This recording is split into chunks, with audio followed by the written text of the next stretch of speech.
You gotta right click, run as administrator. You gotta hit yes, and this is it.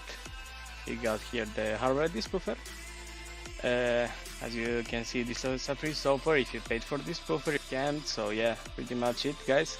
Be careful out there, because there's a lot of people to charge you for the free software. This is just free. As you can see, it's pretty simple spoofer. It has just a few functions, but it's more than enough for a few anti-cheats to avoid them.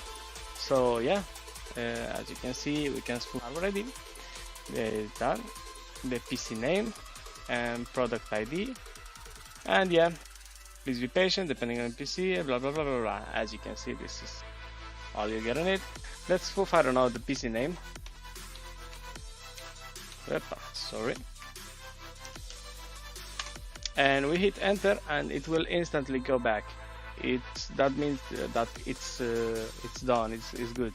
But if you right click it and open it as administrator, here it is what happens. Sorry. Let's try with the. You see, you will have this error telling you that you can access the registry, run as administrator. So yeah, pretty much it, guys. That's all this spoofer has to offer to us.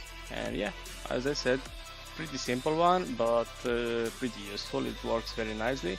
I've been using this for my cheat sign since like last week, and no problems at all. So yeah, I hope you enjoyed the video, guys. Link will be down on the description, and yeah, enjoy. See you next video. Bye bye.